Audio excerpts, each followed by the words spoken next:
D'une simple initiative de forum WhatsApp, et voilà qui a débouché sur un moment mémorable de retrouvailles. Il s'agit des fils et filles de la collectivité Dekamenou qui se sont réunis par le biais d'un creuset WhatsApp qui vient de porter ses fruits ce samedi 2 février 2019 à Katagon dans la commune d'Apromis-Sérété. Depuis très longtemps, nous nous connaissons au téléphone, sur WhatsApp, mais nous ne nous sommes jamais vus comme ça physiquement.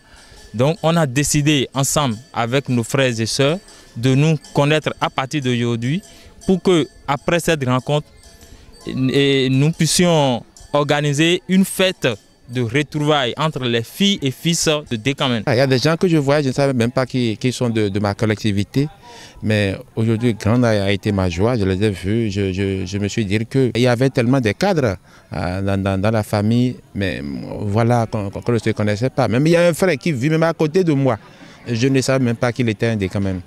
Aujourd'hui, vraiment, je suis tellement fier de la rencontre que les frères et sœurs ont initiée. Nous parlons chaque fois sur WhatsApp. Moi, je vis à Lagos, je travaille à Lagos, je suis une société à Lagos. Mais aujourd'hui, quand on s'est réunis, j'ai vu les frères, j'ai vu les sœurs d'un peu partout au Bénin, quoi. Il faut souligner que les descendants de la collectivité Dekamenou se retrouvent dans plusieurs départements du Bénin et possèdent une histoire bien émouvante. Quand on parle de on dit Dekamenou, oui, Dekan, on va croire peut-être de façon littérale que c'est la palmeraie, non.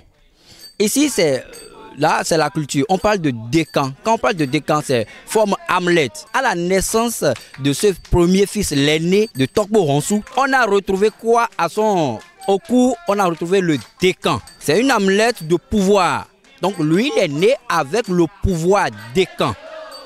Il y a plusieurs pouvoirs. On peut avoir pouvoir en bague et en autre. Mais lui, il est né avec le pouvoir Dekan. C'était aussi un rendez-vous culturel consacré à la révélation de la vraie identité de cette famille à travers panégyrique clanique, animation culturelle, conférences, débats sur l'historique et les exploits des Dekamenou. Solidarité familiale, enjeux et perspectives, c'est le thème qui a capté les attentions. Quand on parle de la solidarité, il y a trois types de solidarité. La solidarité familiale, privée, publique. Maintenant, on veut parler ici de la solidarité familiale. Comment on peut s'entraider entre frères et sœurs Dekamenou sur le plan professionnel, sur le plan familial, tout ça. Parce qu'aujourd'hui, il est constaté qu'au niveau des familles, au niveau des collectivités, c'est quand il y a des décès ou des événements malheureux qu'on sent qu'on a des frères et sœurs derrière, alors que la solidarité doit aller au-delà de ça. Le goût de cette rencontre excite les fils et filles de la collectivité Dekamenou à pérenniser cette union à travers plusieurs célébrations qui vont prendre corps les années à venir.